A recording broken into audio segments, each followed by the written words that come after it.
very good afternoon. My name is Wendell Jeffrey. I want to welcome you to Election Insights. Today I have with me another candidate on the PPPC slate, and I'm going to let him introduce himself as we have another chat on this Election Insights program. Very good afternoon, Mr. Alfonso. Thank you, Wendell. How you pronounce your last name? De Armas. De Armas. Yeah. That's different. Yes, it is. All right. How you feel about what you hear about the challenge you have ahead of you? I'm excited. I'm excited. I'm excited to transform enthusiasm for our party's platform into real life transformation for the city. What do you bring to the table? I'm young. I'm dynamic, and I have a vision of. I think my vision aligns around the party's vision, what Georgetown could be, and we know where it is. Just there are gaps to fill. So I think that's what I can bring to the table. Just this dynamic sense of work ethic, and a real sense of concern for our community. All right.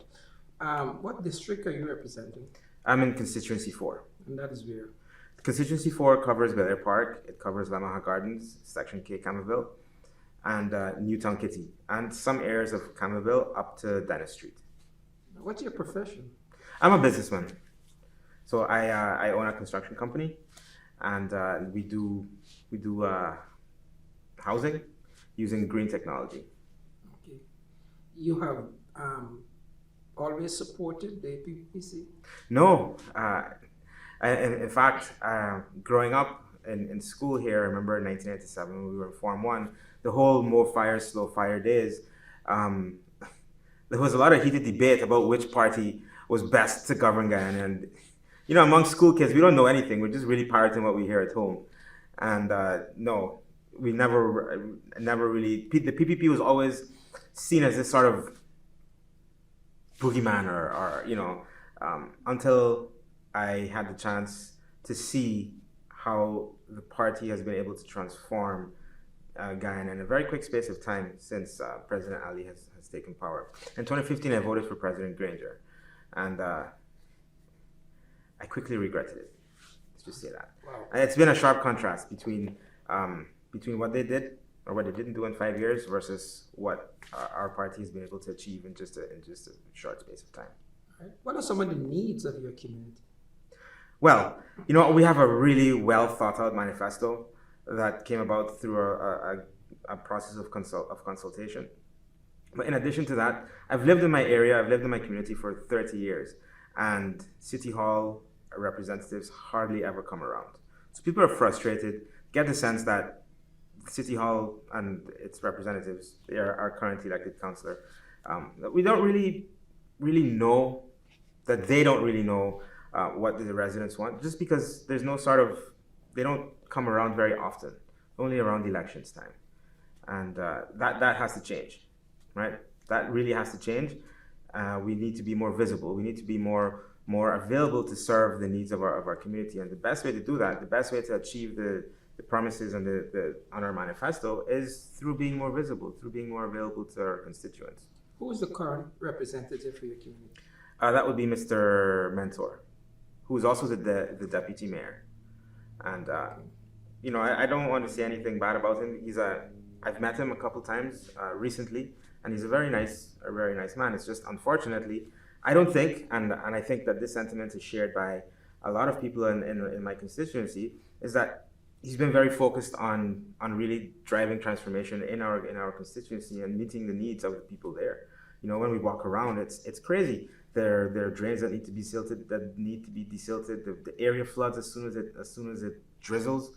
These are all things that have been affected us for decades, and they haven't been addressed yet. It's incredibly frustrating. Georgetown is the PNC Avenue stronghold. On a scale of 1 to 10, how do you think your chances add up to winning this local government seat? Well, you should have said 20. Really, I think maximum 10. When we talk to people on the ground, there's a lot of enthusiasm, especially amongst young people. I think what our party's been able to do is to move this dynamism from our leaders in central government to the general population, and you can sense excitement and the readiness to accept, to embrace change in Georgetown. Have you identified any specific need in your community? Well, the first, or one of the most important things, is drainage. Our community floods the minute it drizzles. We've identified a lot of alleyways that haven't been desilted in decades. The drains aren't cleaned on time. Maybe they're cleaned once every 3 years or once every 5 years as the elections come around. There are roads that need to be worked on. For example, right on Garnett Street, there's a gaping hole that City Hall has not addressed, regardless of how many times we've reached out to City Hall. It's a big issue there. So those are some things that we'd like to start with. But like I said, the visibility part is a huge component of it, of the work. Just to be available, residents that have issues, concerns, those need to be addressed, and we need to make ourselves available to them. All right. I want you to spend the next minute and look in the camera and talk to your constituents. That's on the spot. Okay, so many of us have lived in our area for many years, and I know that speaking to you, there's been a sense of frustration that City Hall doesn't care, no one comes around, the garbage isn't picked up on time, the drains aren't cleaned ever, and our constituency we feel neglected, right? This is something that needs to change, something that I'm really passionate about. I'm really passionate about driving the transformation that we've seen President Ali and his dynamic team achieve in central government. It needs to be brought to our local governments so that we can really bring Guyana from the past into a modern future. Okay. Thank you so much. Congratulations. Thank you, man.